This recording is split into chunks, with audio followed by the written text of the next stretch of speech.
Hello everyone, good morning. My name is Nirnimesh Ghose and I am a PhD candidate at University of Arizona.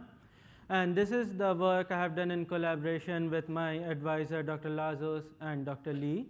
It's about device bootstrapping which is resistant to signal manipulation attacks on the physical layer. In several applications, a group of devices need to be deployed either simultaneously or in a sequence of very short time.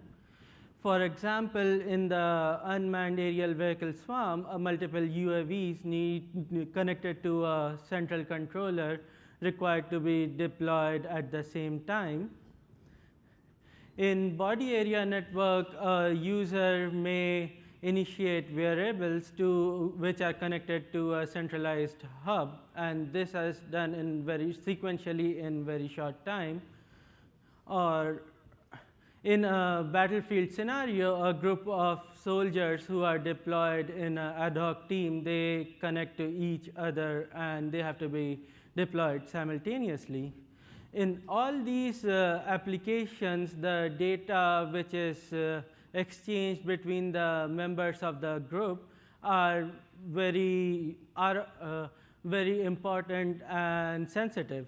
So trust establishment between the devices is required when the group is deployed in the starting. So the trust establishment in a group setting, in this example, D1, D2, and D3 wants to establish trust with A. This can be done in two different ways. In first, either a group trust establishment protocol can be run, or a pairwise trust establishment protocol can be run between each device and the hub.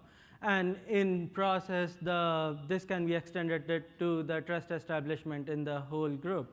In our work, we look into the scenario in which multiple devices, they connect to a central hub. So we look into the secure pair of group devices to the hub.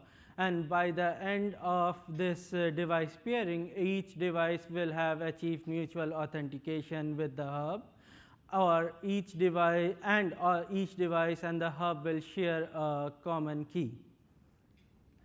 Let's look at the existing solutions for pairwise trust establishment, where D is trying to securely pair with a device D is trying to securely pair with the hub A. In the secrets-based methods, a user can manually enter a password to the device and the hub. However, in this case, some of the new devices, such as the wearables, do not have an interface for the user to enter password, so this can become difficult. Or alternatively, manufacturers tend to preload a key to each device when they are shipped from their manufacturing process.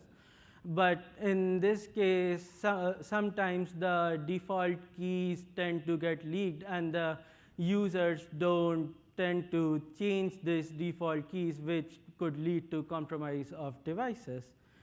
Alternatively, there are some secret-free solutions, such as the device D and A can exchange, do a Diffie-Hellman key exchange, but it's known that due to missing authentication of these key primitives, it's vulnerable to man-in-the-middle attack. So to improve the security, researchers have proposed to use out-of-band verification to do authentication and use modalities such as light, sounds, etc. But in this case, they require advanced interfaces. There are also solutions to derive keys from the ambient environment, which is done by D and A simultaneously. These are the context-based verification techniques, but these also require multiple sensor modalities. Therefore, in this work, we focus on in-band verification technique, which only require a common radio interface, which is available in all the wireless devices. But the main problem in extending a secure pairing protocol to a group setting is that the success probability for an adversary increases with the increasing group size. In this plot, we show the success probability for an adversary for breaching any pair in the group versus the group size n. And for this, we fixed the probability of breaching for the adversary for a single pair to PS. And from this graph, we can observe that the success for the adversary increases exponentially with increasing number of groups. So in this work, we asked the question, can we use the number of devices in the group to improve the security of this pairing process in a group setting? So the threat model we use for this work is a group of devices, for example, D1, D2, and D3, want to establish pairwise trust with A. And the adversary is also attempting to establish pairwise trust with A. Because these devices and the hub do not have any pre-shared secrets, A cannot differentiate between the adversary and a device. Therefore, the adversary can attempt to join the group as an extra member. However, this problem can be easily solved by fixing the number of group members such that the adversary is now prevented to join as an extra member. So the adversary will be forced to hijack a legitimate pairing session, in this case of D3, to join as a legitimate device to A. The adversary can achieve this by performing man-in-the-middle attack over wireless. And in our threat model, the adversary can join A as a legitimate device, or it can join to the device as a rogue hub. So to perform man-in-the-middle attack over wireless, in the worst case adversary, we assume the adversary has knowledge of all the physical layer characteristics of the wireless channel between all parties. It can synchronize to the transmission of different devices by listening to the preambles, and the adversary can perform overshadowing or signal cancellation attack. So let's see how the man-in-the-middle attack over wireless can take place. In this example, D is transmitting a message such that the signal RD is received at A. And the adversary is attempting to inject its own message such that RM is received at A instead of RD. This can be done easily by an overshadowing attack where the adversary transmits at a higher power. So at A, RM is detected instead of RD. This problem can be made hard by transmitting the message from D in on-off keyed modulation. In on-off keyed modulation, the messages are Manchester coded such that bit 1 is realized by on and off slot, and bit 0 is realized by off and on slot. And to transmit an on slot, energy is injected by the device into the wireless channel, and to transmit an off slot, it's just absence of energy. So now for the adversary to change RD to RM, it will have to annihilate energy from the wireless channel to flip a bit from 0 to 1 or 1 to 0.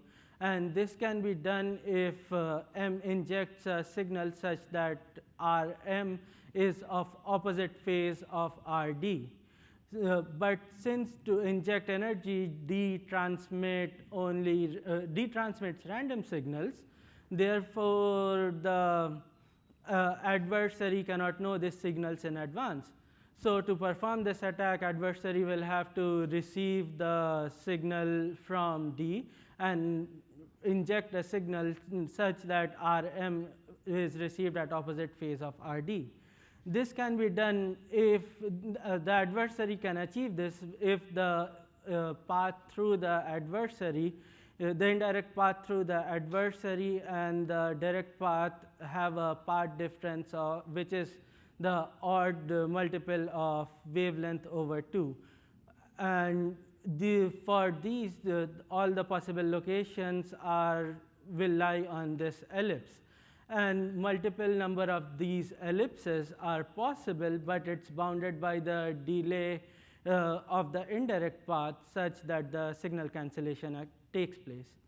Now, extending this to a 2 transmitter, here the adversary will be placed at the intersection point of the both transmitters, both receivers, such that the adversary is able to simultaneously perform signal cancellation at both the receivers. In this example, the D1 is transmitting a signal which is received by D2 and A, and adversary can perform the cancellation.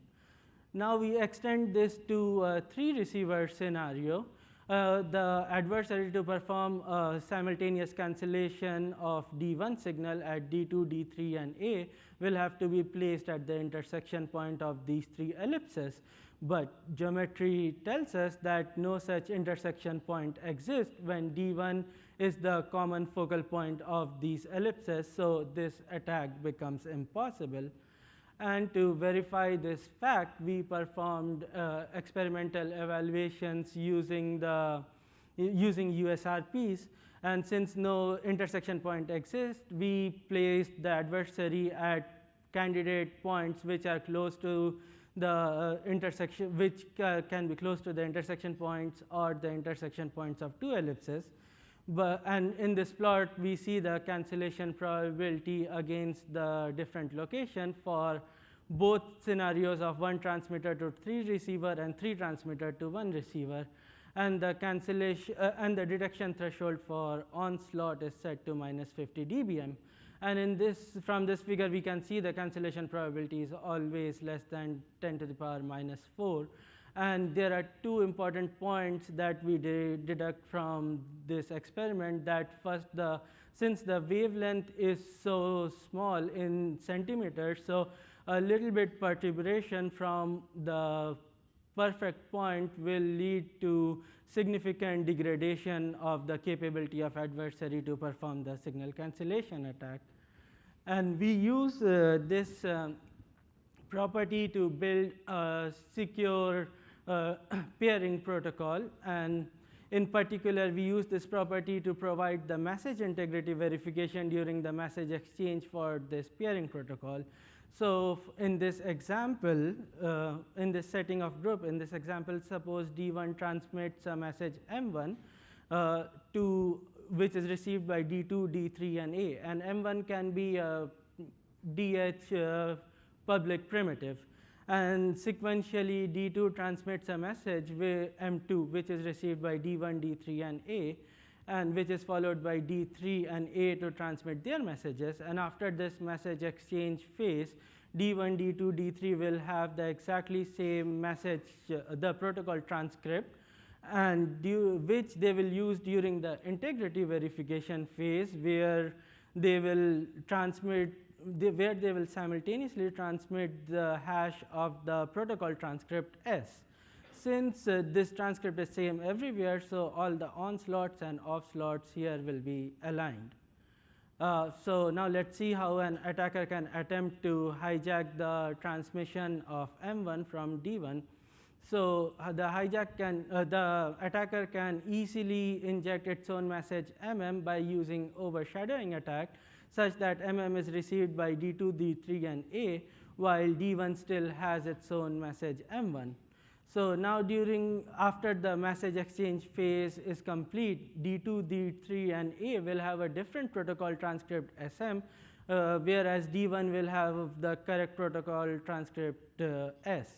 So now during the message integrity verification phase, when the hash of SM and hash of SS are transmitted, to pass this verification, M will have to perform signal cancellation at D2, D3, and A simultaneously.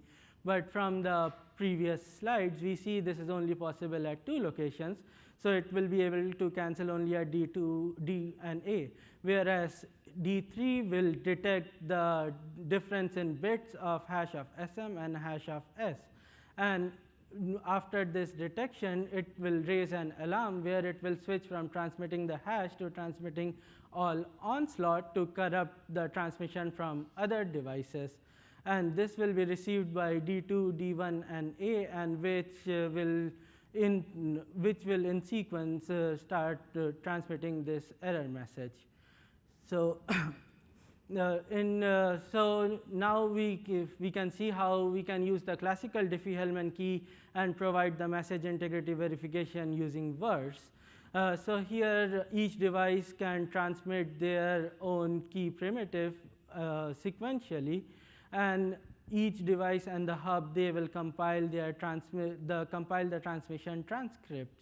And after verifying the number of participating devices, A will synchronize all the devices, and they will transmit synchronously the hash of the transcript in on-off keying. And during this transmission, each party will verify that there is no energy during off slot. And after this, they will generate a pairwise key, and further they can generate a group key if required. And finally, concluding this talk, we proposed VERS, a physical integrity verification protocol, which is resistant to advanced signal manipulation attacks such as overshadowing and cancellation attack. VERS is VERS can be used to propose an in-band bootstrapping of group of devices which do not share secrets or have advanced interfaces, and the security of VERS is derived from the presence of multiple devices that are used to thwart man-in-the-middle attack over wireless. The security of VERS improves with introduction of more devices as it becomes harder to manipulate signals. Thank you, and I will take questions now.